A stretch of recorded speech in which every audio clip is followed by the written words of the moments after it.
Olá, eu sou a Priscila Lopes, terapeuta sistêmica. E eu sou Ingrid Brown, terapeuta integrativa. E hoje nós estamos juntas aqui para bater um papo sobre insatisfação.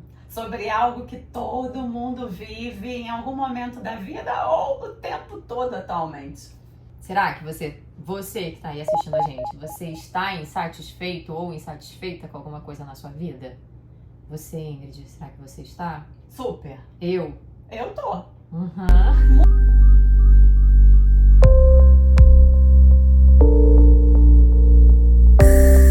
Sempre está insatisfeita com alguma coisa. A gente está sempre olhando Pro negativo. Pro que está faltando. Pro negativo, o que está faltando, o que a gente não consegue alcançar, o que a gente não consegue controlar. Então isso gera muita insatisfação e a insatisfação vai gerar um tema que é muito nosso tema, né, Pri? A ansiedade. A falta do estado de presença, de você ficar no seu momento, no seu hoje. Porque é isso, com insatisfação, a nossa cabeça vai para tudo quanto é lugar. E é uma coisa que a gente briga muito internamente. Hoje mesmo eu tinha planejado vir para cá, para o consultório, organizar a sala de sound healing. E aí eu comecei a me sentir mal de manhã, uma dor de cabeça, eu não fui nem fui fazer minha atividade física. Chegou um determinado momento eu falei, eu vou mesmo assim, vou lá pro consultório, vou arrumar, mesmo que eu esteja me sentindo mal, eu vou fazer. E aí eu me levantei, na hora que eu me levantei, eu senti o meu corpo pedindo, não faz isso. Eu comecei aquela briga interna, mas eu tenho que ir, mas que droga, foi assim que eu planejei, eu tinha planejado isso, eu já queria estar com o negócio rodando. E eu fiquei um tempo ali com essa briga interna, e depois eu falei assim, Priscila, para, é cansativo isso, né? Não dá, larga a mão. Não deu, né? Coloca sua energia agora em você se recuperar, você se sentir melhor. Foi isso que eu fiz, mas até eu chegar nesse lugar de entender que não dá, teu corpo tá pedindo outra coisa, não... De aceitar que não dá. Aceitar que né? não dá. Porque muitas vezes a gente fica assim. Outro dia eu vi um vídeo do Gianecchini, ele falando que ele vai malhar muito chateado, entendeu? Com muita raiva, ele não gosta e ele vai, né? Então, por exemplo, malhar é uma coisa assim muito do nosso dia a dia, né? A gente precisa, né, para poder ficar melhor, ter mais saúde, o corpo ficar melhor, enfim, tudo que a malhação traz. E às vezes o corpo tá pedindo para não ir, pra gente não fazer aquilo, mas a cobrança é tão grande, né? É a cobrança externa e a cobrança interna, né? Aquele tipo, poxa, eu tô pagando academia, isso é bom pra mim, né? Não é pra eu faltar. Se eu faltar, eu não vou poder comer tal coisa, né? Uma série de coisas que passa pela tua cabeça. Eu mesmo vou fazer exame de sangue amanhã e eu tô pensando, nossa, devia ter ido pra academia hoje, né? Vai que dá uma ajeitadinha no exame amanhã, como né? se fosse um dia só de academia. Como se fosse um milagre, né? Não vou comer açúcar hoje, né? Porque amanhã não vai dar alteração e isso vai me deixar um pouco mais satisfeita. Mas tem essa insatisfação que a gente está trazendo, que é do lugar de ter muito controle sobre as coisas, e quando a gente não tem, isso gera um incômodo, gera um mal-estar interno, que vem a frustração, a insatisfação. E a gente fica insatisfeito pro resto do dia por conta daquilo. E tudo começa a ficar tudo muito ruim, contamina tudo, né? E a gente perde um pouco a proporção do que realmente do peso das coisas. Então eu começo a ficar insatisfeito com uma letrinha torta na mesma proporção que eu fico insatisfeito ou chateado com uma batida de carro.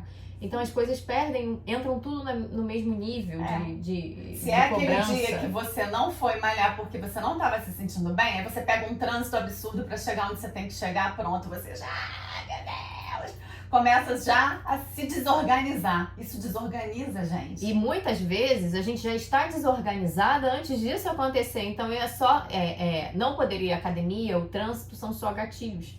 Só gatilhos, né? Uma coisa que eu quero muito falar hoje, que eu tenho visto muito também dentro do consultório, é a questão dessa insatisfação que tem origem nesse lugar de não querer perder nada, querer ter tudo, não querer abrir mão de nada. Querer dar conta de tudo. Não só dar conta de tudo, mas também ter tudo ter mesmo. tudo. Eu não quero perder nada, eu não quero deixar de viver nada, eu não quero me sacrificar por nada. Nesses últimos meses, eu tô percebendo muito essa queixa, essa dificuldade nas relações, inclusive em relacionamento amoroso, por conta de não querer abrir mão. Eu quero ter tudo, eu quero ganhar.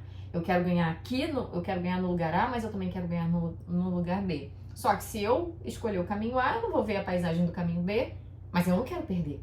Sim. Eu quero ter as duas coisas. E assim, só pra pontuar, Pri, no relacionamento amoroso tá acontecendo muito a insatisfação de ambos, né? Do homem e da mulher, né? Mas assim, a gente que trabalha com mulher, a gente acaba falando mais das mulheres, mas assim, é de ambos.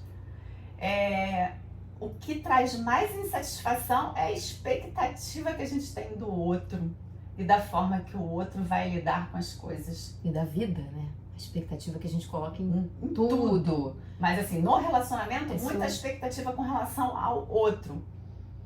E aí, nossa, E aí, isso a gente dá um nome de paixão.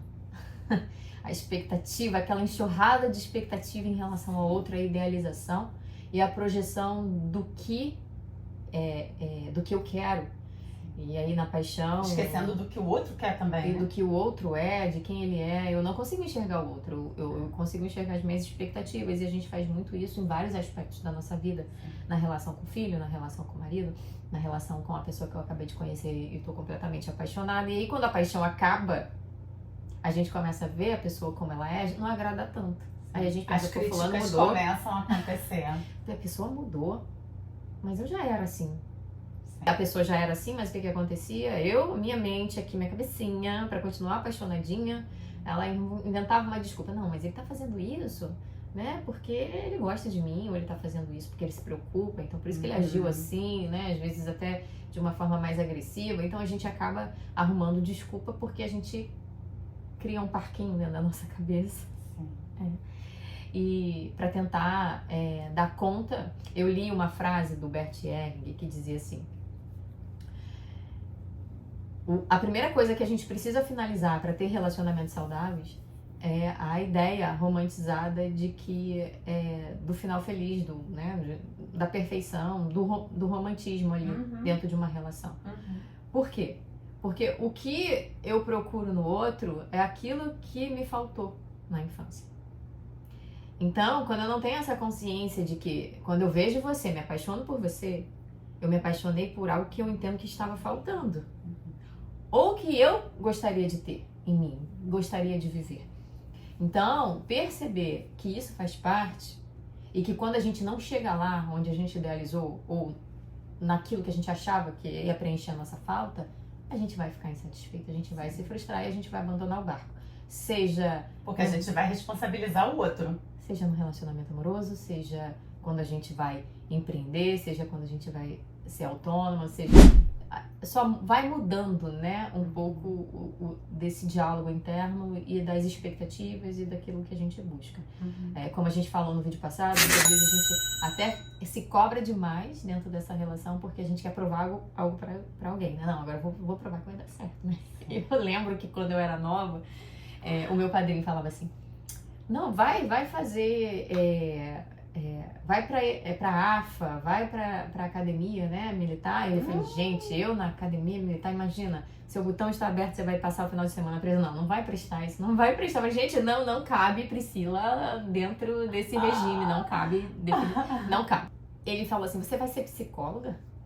Vai passar fome, quem nunca ouviu? Você já ouviu? Minha mãe falava isso pra mim. Você vai morrer de fome. Você vai morrer de fome. Psicólogo não tem dinheiro. Você precisa ter um emprego público, você precisa ter uma estabilidade, você precisa, né, ter uma segurança financeira. Como psicóloga, você não vai ter. Não é isso que a gente ouve. Só que eu sou aquela pessoa, você não pode. Agora que eu vou fazer mesmo, né? Então, não, agora. Você é essa pessoa, e eu acho que tem muito também do que você veio fazer nesse mundo, né? Exatamente. Então, assim, eu já. Pra quem me conhece, já me acompanha, sabe que eu já contei que quando eu tinha 13 anos brincando com a minha prima de casinha, ela falou assim, eu vou levar minha filha com a boneca na mão, vou levar minha filha na psicóloga. Você vai ser a psicóloga. Eu pequenininha, com 13 anos, o que uma psicóloga faz? Ela ajuda as pessoas a ficarem bem, a serem mais felizes. Eu falei, eu quero ser isso ali. Ali eu decidi. Meio sem saber, decidi que era isso que eu ia ser e desde lá não abandonei mais esse mundo. E como eu já tinha isso dentro de mim, eu falei, agora que eu vou fazer, eu vou ser a melhor no que eu faço, né? Vou fazer da melhor forma, entregar o meu melhor, vou me fazer nessa área, vou ser reconhecida pelos meus pacientes, enfim, por mim mesma, e vou me bancar. Então isso, ao invés de me desmotivar, me motivou. Né? Que legal, mas era né? uma cobrança, mas que outra legal, pessoa podia desmotivar. Assim, a gente tem tanta coisa em comum, né? Porque a gente trabalha junto, a gente tem tantos ideais em comum, sonhos em comum, tudo isso. Mas você desde cedo veio com isso, né? Você precisou levar uma agendada na cabeça. Eu te contei a história, né? Soltou. Eu tava numa crise, que eu não sabia o que fazer da minha vida, eu fiquei muito tempo sem saber, eu fiz comunicação, eu fiz direito, terminei as 2 faculdades, e quando eu tava no auge da minha crise, que todo mundo não acreditava que eu ia abandonar o direito, eu fui morar sozinha porque eu não aguentava mais tanta pressão em cima do que eu ia ser, e eu já tava com uma idade já avançada. E aí, uma agenda, na hora da mudança, caiu na minha cabeça, aquelas agendas que a gente faz quando é adolescente. Escreve lá, né? Eu guardava, sonhos. Os sonhos. E guarda papelzinho de serenata, de amor. Lembra? Papelzinho, nossa, ó, identificador de faixa etária. Aquela coisa de beijo na boca, bota estrelinha, né? Que é pra mãe e o pai não saberem o que é. Códigos na língua do P. Então, essa agenda caiu na minha cabeça e caiu aberta, né? No chão. E aí eu vi assim, eu falei, gente, essa é a minha letra, porque era uma letra bonitinha, hoje a minha letra é horrível.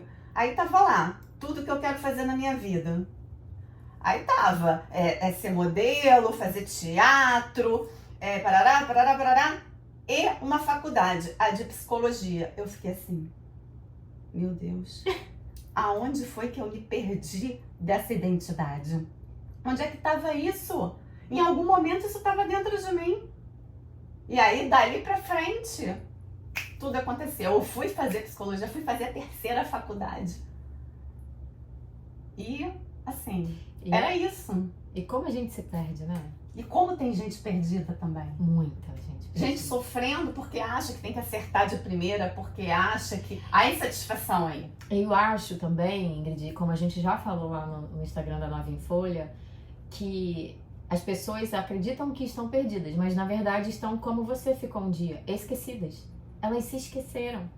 E o nosso objetivo aqui... Elas esqueceram de olhar para a própria identidade, para o que elas são. Porque assim, você estava lá, o tempo todo estava escrito lá o seu caminho. Você esqueceu. E por algum motivo você esqueceu. Pelos chamados familiares que a gente tem, os enroscos que a gente se mete, as expectativas que a gente tem que atender, que a gente muitas vezes quer atender dos nossos pais, a gente acaba muitas vezes se perdendo para atender as expectativas das pessoas que a gente ama. Acontece muito. Isso vai gerando uma grande enxurrada de insatisfação. Sim. Que no dia a dia, no automático, a gente vai achando que tem a ver com as coisinhas pequenas que acontecem, mas na verdade essa insatisfação ela já vem de tanto tempo, já tá tão... Não, e você se sente mal, sabe? Eu me lembro como eu me sentia. Eu me sentia assim, inútil, né? Porque quando a gente descobre o nosso propósito, é outra coisa. A gente se sente útil no mundo. Mas eu me sentia inútil. Eu me sentia uma pessoa assim, sem sucesso, fracassada.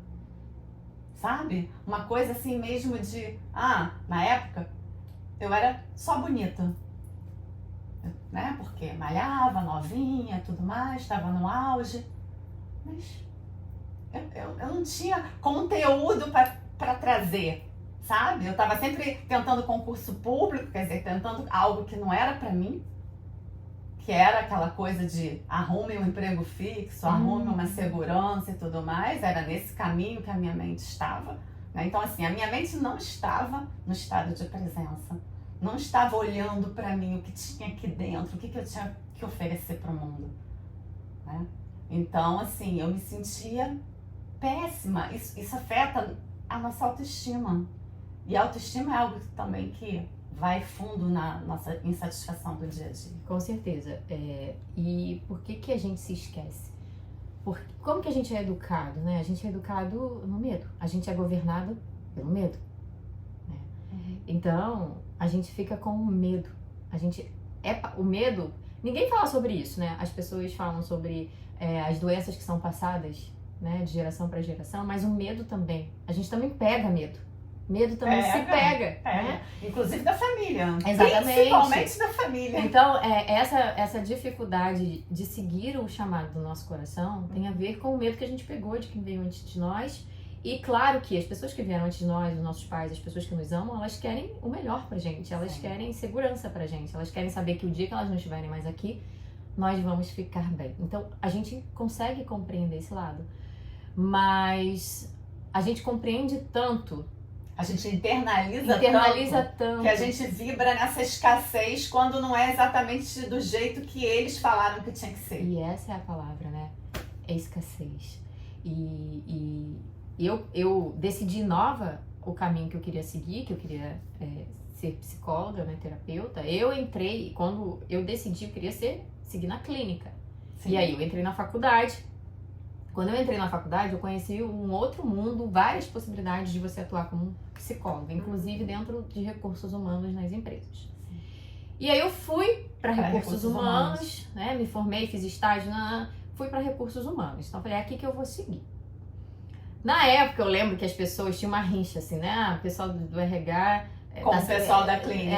Tá se vendendo, né? Uma coisa assim, tá se vendendo, eu não vou falar outra palavra aqui, porque senão vão cortar o nosso vídeo. Mas tinha essa meio que essa disputa, então falavam assim, é só pra ganhar dinheiro mais rápido, por isso tá indo pra RH. E não era, eu gostava. Eu olhava aquelas mulheres no catálogo de revista vestidas de terninho, aquela coisa. Então, falei, um dia eu vou ser assim, eu vou chegar, eu vou ser gestora de uma área de RH. Esse era o meu objetivo. Você tem uma veia empreendedora, né? E então, eu achava bonito. Sabe aquela coisa do status? Eu vou ser alguém se eu me vestir assim, eu vou ser alguém se eu... Aí eu vou dar uma resposta pra sociedade, a gente sabe que é assim, né? E aí ok, fui pra vida em RH. E amei, fiquei apaixonada e me apaixonei mais ainda quando eu pude estar numa grande empresa onde eu podia colocar um pezinho na área clínica e um pezinho na parte de misturar as coisas, onde eu também fazia um certo atendimento inicial para encaminhar a pessoa depois para fora da empresa. Então eu me apaixonei ali. E a vida foi me levando, eu me tornei mãe. E aí quando eu me tornei mãe, a vida virou assim de cabeça para baixo, deu uma chacoalhada. E quando eu voltei, que a maternidade passou e eu voltei da licença maternidade para dentro da empresa, eu falei, eu não pertenço mais a esse lugar. Eu não sou mais a mesma pessoa. E quando eu cheguei lá, eu cheguei onde eu queria, fui convidada para ser gestora, supervisora de uma área de RH. Cheguei onde eu queria, e quando eu cheguei onde eu queria, eu não estava satisfeita. Não era mais isso, né? Olha só. É legal trazer isso porque assim, também as coisas mudam pra gente. Mudam. Os ciclos são outros. Mesmo dentro da profissão que a gente escolheu, os ciclos são outros, né? Era o que a gente estava falando aqui antes, né? Lembra que eu falei pra você, poxa, Pri, eu preciso fazer umas fotos novas minhas, profissionais, né? Porque as fotos que eu tenho passam uma imagem que não é mais a minha. Uhum. Não, eu não me reconheço mais. Eu não me reconheço mais naquela pessoa assim toda, entendeu? Para o povo achar, sei lá, o que o povo vai achar? Eu sou uma psicóloga poderosa, sei lá, entendeu? Mas assim, não faz mais sentido pra mim aquelas fotos, sabe? Então assim, eu quero fazer umas fotos mais agora como eu sou, né? Desse novo caminho que eu encontrei, esse trabalho com as mulheres, esse trabalho com você, sabe? Essa coisa da terapia integrativa, de trazer o sound healing, sabe? Enfim, e outras coisas que a gente também está programando, né? Que eu não vou dar spoiler aqui, mas enfim, outras coisas maravilhosas que a gente vai descobrindo, né? Então assim, agora é que eu acho que com a maturidade a gente pode enxergar que a gente tem ciclos. Você passou por um outro ciclo. Eu agora, de uns tempos pra cá, com esse trabalho da Nova em Folha, eu mudei o meu ciclo também. Eu acho que é essa compreensão. A gente fala muito... E as pessoas têm dificuldade nisso, porque acham que não podem deixar de fazer aquele papel que a sociedade exige. Na verdade, também, não só isso, né, mas eu escolhi e é isso pra vida toda, né, como se fosse uma condenação. Sim. Uma coisa que eu senti falta quando eu era adolescente, que eu comecei a estudar para vestibular, foi de alguém falar assim pra mim, olha, a profissão que você vai escolher é a profissão que você está escolhendo agora.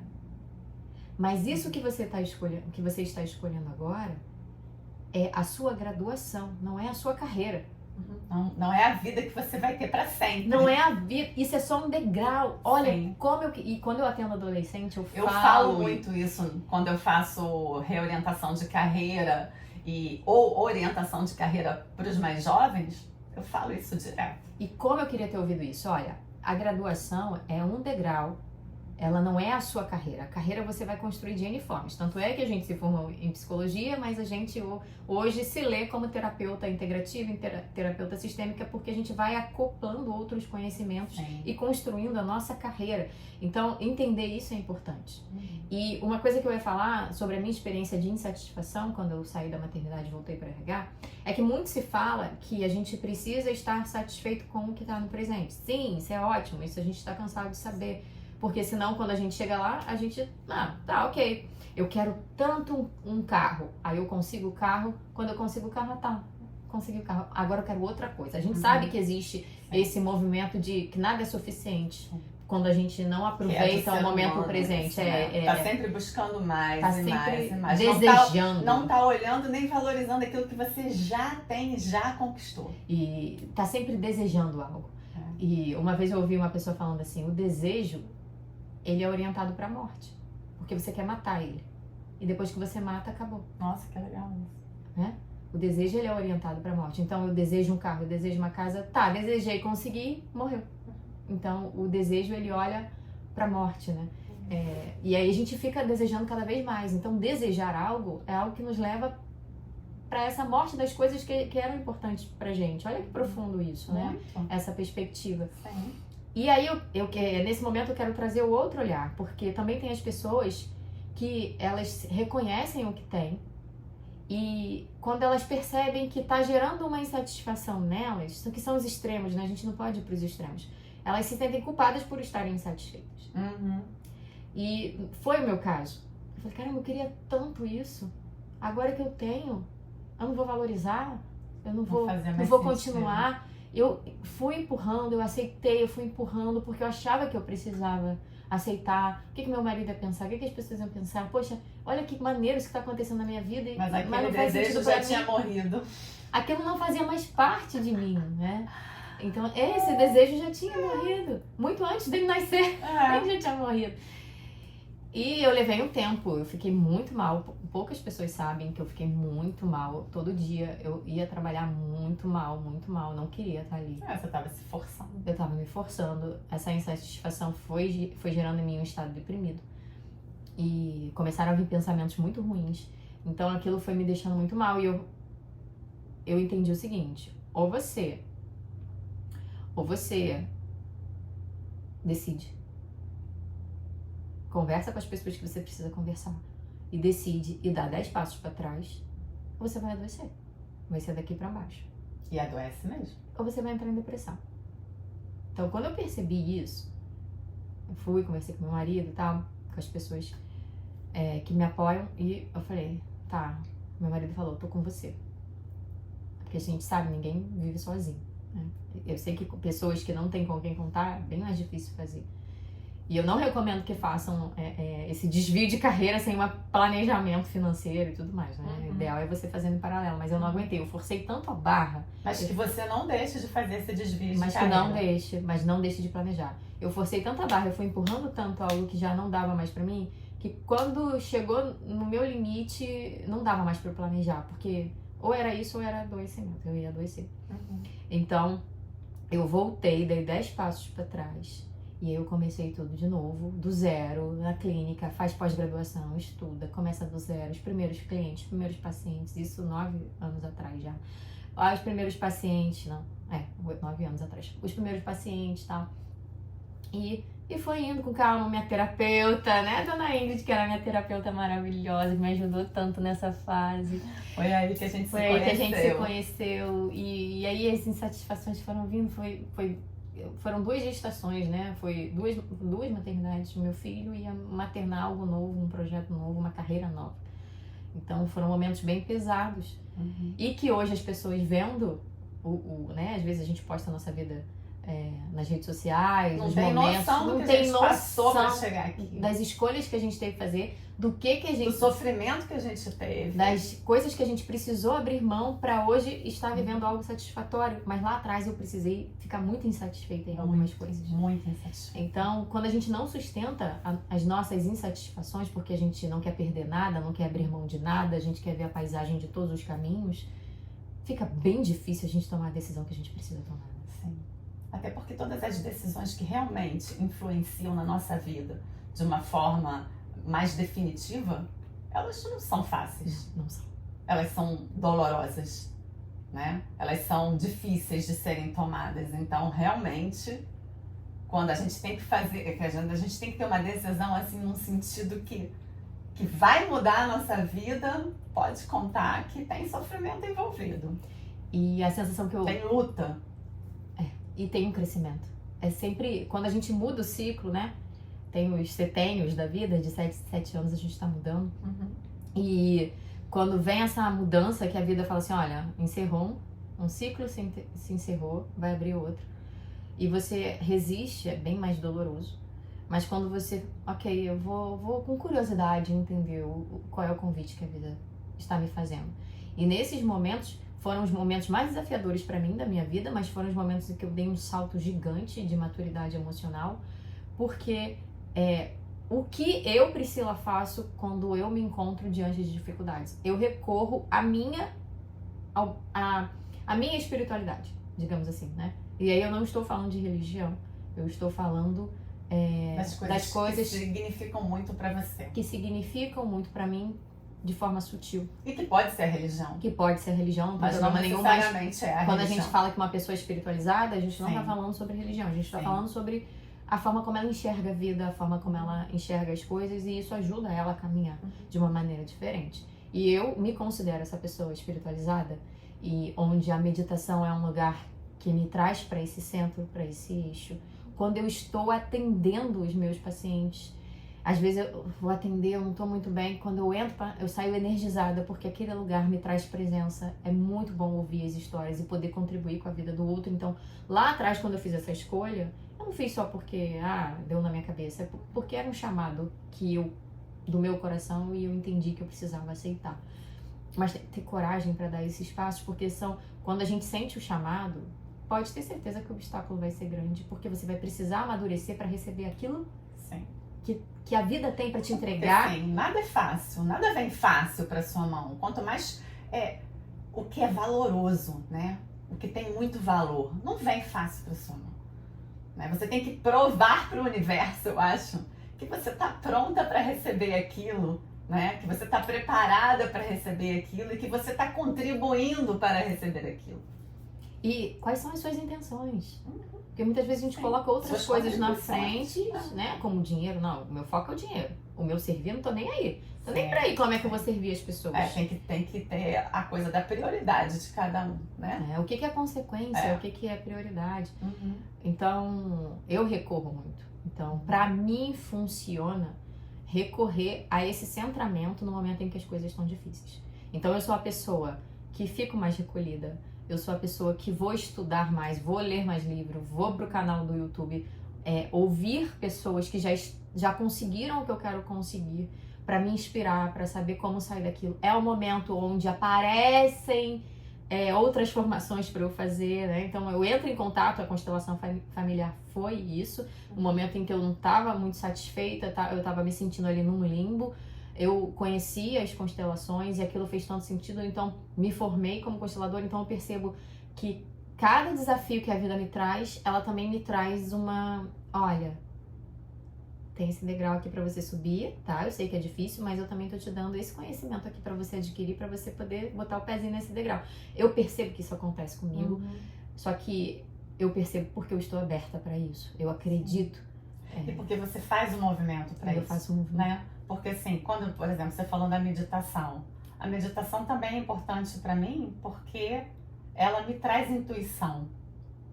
À medida que eu silencio e fico no estado de presença, a minha intuição fica, né, meio que tipo um radar no universo. Né? E aí foi quando eu falei pra você, Priscila, a gente tem um curso pra fazer. Lembra disso? Lembro do Sound Healing. Sound Healing. Aí você falou assim, mas você pesquisou? De onde você tirou isso? De onde você tirou isso? Você pesquisou isso? Eu falei, não, Priscila, eu olhei a propaganda e falei, e a propaganda me chamou do estilo, vem fazer, isso é pra você. Isso é pra você e pra Priscila.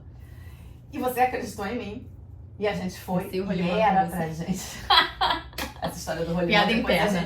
Depois a gente conta pra você. Mas assim, e a gente fez e tinha tudo a ver com o nosso movimento, tinha tudo a ver com a Nova em Folha, né? Com a nossa imersão, né? Então, assim, é isso. Eu acho que se você se propõe a descobrir coisas e cada um vai descobrir o que é importante para si, descobrir aquilo que te centra, que te faz ficar naquele momento, que te faz ficar em silêncio, que acalma sua mente, que é para sua intuição trabalhar a seu favor. Nossa, isso é muito importante. Isso cada vez mais as pessoas estão falando que tem menos tempo para isso, né? E assim, como assim você tem menos tempo para você? E as pessoas, elas querem encontrar soluções, mas elas não querem parar para encontrar a solução. Sim. Eu tinha um professor que ele falava assim para mim, o tempo é político. Você que vai definir o seu tempo, né? Isso para mim ficou muito marcado. Ele foi meu professor de direito, ele. Eu gostava muito dele. Mas assim, ele falava, o tempo é político. E eu falava, realmente, a gente vai construindo o nosso tempo de uma forma politicamente correta pra gente. Exatamente. Mas é uma dificuldade que todo mundo tá tendo nesse mundo tão da velocidade. Isso que você tá trazendo, eu percebo quando eu tô fazendo academia. Eu gosto muito de fazer aulas coletivas e eu faço aula de localizada. Quando eu comecei a fazer aula de localizada, eu ficava prestando muita atenção no tempo das outras pessoas e eu tentava corresponder ao mesmo tempo, fazer igual, né? Mas o meu ritmo, eu, novata, começando a atividade física, era sedentária, o meu ritmo era diferente do das outras pessoas. E pra mim a academia é um lugar de muitas reflexões. E aí eu comecei a perceber, a falar doida, né? Eu comecei a perceber o seguinte, os meus movimentos. Eu tava lá e tal, e aí me chamou a atenção. Aí eu comecei um diálogo interno comigo. Por que você tá tentando fazer no ritmo da outra pessoa, se o seu ritmo é diferente? Aquela pessoa já tá há mais tempo fazendo. Você começou hoje, essa semana. E quando nem sempre eu percebia, mas quando eu percebia, opa, Priscila, vai no seu ritmo. E eu fui fazendo, me vigiando, a auto-observação é algo muito importante. Porque se você deixa, você vai competindo. Isso. Gera uma competição interna em você. Eu sinto isso no spinning, né, que eu faço, né, também. De aula coletiva é o spinning que eu faço, o resto não é coletivo. Mas é isso.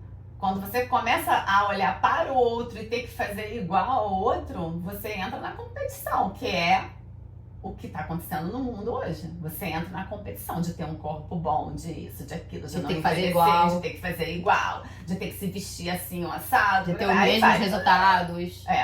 Entendeu? Então, é isso. Mas que bom que a academia para você é um lugar de muitas reflexões. É muito, gente, muito. Porque para mim a natação é um lugar meditativo. Na natação, eu faço muitas reflexões enquanto eu tô dentro d'água. Muitas, assim. E eu faço aula de dança também, de ritmos. A aula de ritmo, então, eu comecei a perceber coisas que vêm da minha infância. Eu chegava, eu ficava sempre lá atrás. Na escola eu também fazia isso. Eu era da cozinha, né, que chamavam. Do meio pra trás, eu não ficava lá na frente. Mas é porque é bom de observar, né? Mas no meu caso era por conta de timidez, eu não queria ser vista. Eu não queria ser vista. Uhum. Então eu sempre ia lá pra trás, porque eu não queria ser vista. Eu queria ficar ali na minha, fazendo o meu, mas eu não queria ser notada. E eu fui percebendo esses meus movimentos. Entrava e ficava sempre no mesmo lugar. Priscila, vamos se convidar a fazer movimentos? Porque às vezes a gente acha que a mudança, ela precisa ser... não, se eu não sair do 8 para 80, a mudança não tá valendo. E a gente deixa de olhar para as 72 possibilidades. Se eu não consigo ler uma página do livro por dia... Não, se eu não posso ler 10 páginas por dia do livro, então eu não vou ler nenhuma. Então a gente fica ou é muito ou é nada, nos extremos. E eu comecei a fazer pequenos movimentos de olhar pra mim dessa forma. Priscila, vai lá pra frente, muda de lugar, tá sempre na ponta direita, vai pra ponta esquerda, começa indo pro meio. Então eu me convidei me desafiei a fazer esses movimentos. E hoje eu danço lá na frente, gosto de me ver dançando, não tem problema em aparecer, em ser vista. E a gente vai, aos pouquinhos, se trabalhando. Depois que eu constelei e que eu dei uma organizada aqui dentro, internamente, na minha criança interior, em relação ao meu pai e minha mãe, isso ficou bem mais fácil. Isso ficou bem mais fácil. Porque eu comecei a olhar para meu pai e para minha mãe, metade, né, Priscila? Metade mãe, metade pai, com mais compaixão, com mais respeito, com mais reverência para eles. Mais compreensão, né? E quando a gente faz, se eu sou metade mamãe, metade papai, quando eu faço, tenho esse olhar mais generoso para meus pais, eu também tenho para mim, porque eu sou eles. E aí eu passo a me amar mais. Então eu senti muita diferença quando a filosofia sistêmica entrou na minha vida e eu entendi qual é o esquema da filosofia sistêmica, porque para mim é uma filosofia, eu chamo assim, como que a gente precisa enxergar a vida, as nossas relações, principalmente, e as ordens do amor, de Bert Ecker. Então isso começou a fazer sentido. E aí eu comecei a fazer esses pequenos movimentos. Eu não saí de um movimento pequeno para um grandão. Não, deixa eu fazer isso aqui que eu não fazia. Deixa eu sentar num lugar que eu não sentava, deixa eu mudar essa posição, deixa eu me maquiar mesmo estando em casa, deixa coisas simples que parecem bobas, mas é que faz a gente sair do lugar. E quando vê, a gente já tá fazendo coisas maiores e melhores pela gente. Sim. Que vai gerar mais satisfação conosco. E se a gente tá satisfeita com a gente, fica fácil reverberar, refletir isso no mundo, né? E aguardar o tempo das coisas. Que barato você falando, né? Porque assim, pra mim foi totalmente diferente. Eu fiz o caminho oposto. Eu era aquela de chamar atenção em tudo. Gostava de chamar atenção. Por isso que a gente se complementa, por isso que a gente se completa. escolheu pra trabalhar, Gente, eu tinha que ficar na primeira fila, na academia eu sempre era a primeira lá na frente, eu que puxava a aula, eu que não sei o que, no colégio eu que falava, eu que falava que eu queria falar, que eu queria fazer o teatro, que eu queria o papel principal da peça. Eu sempre fui essa assim, aparecendo. E depois, não, eu fui vendo que eu não tinha mais essa necessidade. Que legal, né? Que isso não era importante mais. Né? Tanto que hoje eu faço spinning na última fila, eu sempre fazia na primeira, eu era uma das preferidas do professor ali. Agora eu faço lá atrás, observando o movimento das pessoas, entendeu? Eu já fico mais na minha e percebo que ok, tá bom pra mim, assim. Eu sei da minha capacidade, eu sei das minhas fraquezas, eu sei das minhas vitórias, ninguém precisa saber, eu não preciso mostrar isso pra ninguém. Então eu fiz um caminho assim, oposto. Muito legal, né? A gente se completa, Ingrid. A gente se completa e é por isso que a gente tá aqui. E é bacana porque as pessoas vão ter a possibilidade de se identificar com a sua história, com a minha. E o que a gente quer deixar hoje aqui para vocês que estão assistindo a gente e sempre, né? A gente sempre vai fazer esse convite para a presença, para você conseguir se enxergar de verdade, assumir para você a verdade do seu coração que tá aqui dentro, que a gente não assume. E depois a gente não sabe por que a gente tá se sentindo ansiosa, ou porque a gente tá angustiada, ou porque a gente tá frustrada, ou porque a gente tá insatisfeita com tudo. Porque lá no fundo tem uma voz gritando aí dentro do seu coração te pedindo algo e você não tá dando atenção pra ela. Não foi fácil dar atenção pra mim, eu quase adoeci pra conseguir ouvir. E eu não quero que isso aconteça com você, né? A gente não quer, né, Ingrid, que isso aconteça com eles. E por isso que a gente tá aqui e a gente vai estar dividindo com vocês as nossas experiências. Eu acho assim que a gente tem que tomar cuidado pra gente não se perder, né, Pri? Não se esquecer. Não, mas a gente se perde com muita facilidade nesse mundo que a gente está vivendo, muito. Então assim, vamos pensar o que é importante para cada um, o que é importante para você, o que faz de você uma pessoa menos ansiosa, o que te faz bem, o que te deixa mais satisfeita, pequenas coisinhas, sabe, do dia a dia, que você pode fazer sem ter que mexer muito no seu tempo, mas se tiver que mexer também e puder, ótimo, mas pouquinhas coisas, sabe? Comer o que você gosta, né? Usar um perfume que você gosta, e naquele momento que você estiver passando, que você estiver comendo, você sentir aquilo no estado de presença. Meditar um pouquinho, que seja 5 minutos, 10 minutos. Entender como é que você está começando o seu dia, sabe? Trazer uma energia de calma para o seu dia. Coisas assim. Nadar. Se perguntar, malhar, né? se perguntar. Acordar assim de manhã, quem é que se pergunta como que eu estou acordando hoje? Eu vou ter uma reunião importante. Como que eu estou? Será que é hoje que eu devo fazer essa reunião? A gente não faz o arroz com feijão. Né? A gente quer que os outros perguntem pra gente se a gente está bem. Mas será que eu acordo e eu pergunto, como que eu dormi hoje? Como que eu estou me sentindo? Como que eu estou acordando? Hoje eu estou pronta para dar aquele feedback? Eu estou pronta para ter aquela conversa com aquela pessoa? Eu estou pronta para ouvir o meu filho, para me conectar com ele? Como que eu estou acordando hoje? Como que eu estou indo para a vida hoje? E às vezes é legal, né? Quem consegue meditar, eu gosto de fazer isso. Pergunta pro seu coração. Faz uma conexão com o seu coração, tenta sentir o seu coração e pergunta: coração, o que está acontecendo comigo hoje? Ele vai responder em sensação. Você vai poder se sentir de um jeito ou de outro. É trazer essa consciência interna, sabe? Essa consciência do corpo. A gente está muito perdido desse momento do corpo, da sensação, né? Muitas vezes eu pergunto aqui no consultório: e aí, como é que você se sentiu? A pessoa fica parada. Não sei. Ou às vezes não traz sentimento. Normalmente não traz. Fala assim, começa a explicar. Alguma coisa que tá acontecendo na vida dela. Não, mas tá, não, porque aí, porque aconteceu isso. Não, mas o que você está sentindo, né? Sim. E parece uma coisa tão boba, né? A gente é analfabeto emocional. E aprender a perceber o que é um sentimento e traduzir, só de você falar o que você está sentindo, eu não estou ansiosa. As pessoas resumiram tanto, a gente falou isso no último vídeo, as pessoas se resumiram tanto a ansiedade que as pessoas não ficam mais chateadas, elas não ficam mais irritadas, elas não ficam tristes, elas ficam ansiosas. Como que você tá hoje? Eu tô ansiosa. Aí você vai fazendo pergunta com curiosidade, aí a pessoa, então você tá chateada. Eu tô chateada. Mas a gente tá tão automático que a primeira resposta que vem é: eu tô ansiosa.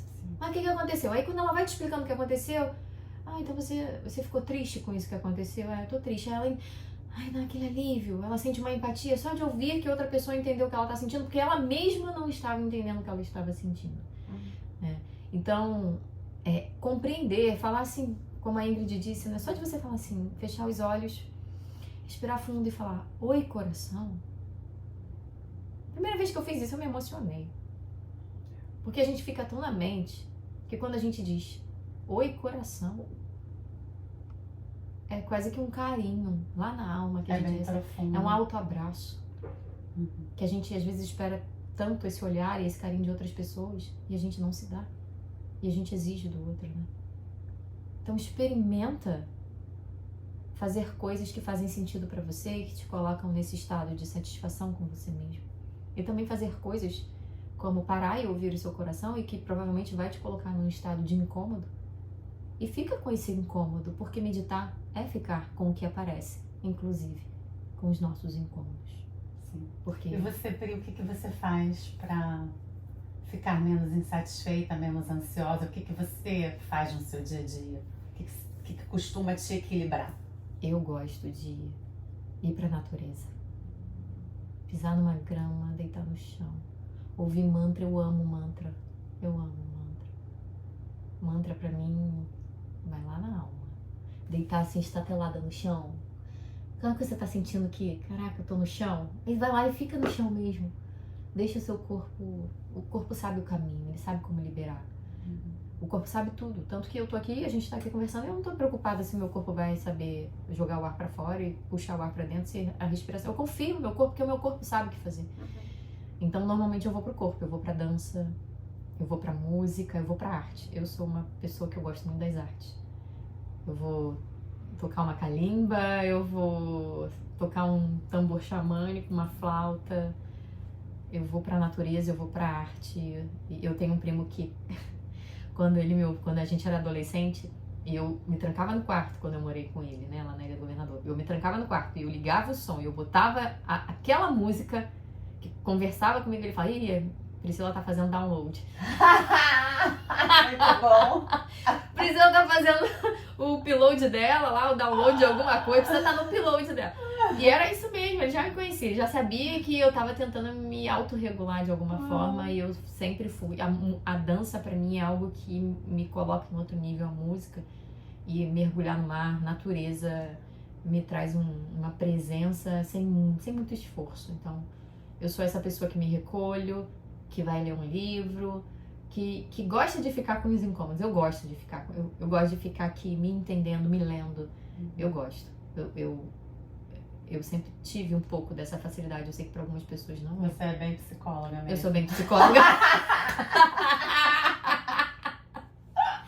Pois é. Mas pra você que não é bem psicóloga, você pode encontrar o seu jeito. Eu tenho certeza que tem um jeitinho aí. Tem algo que você faz, que você gosta de fazer.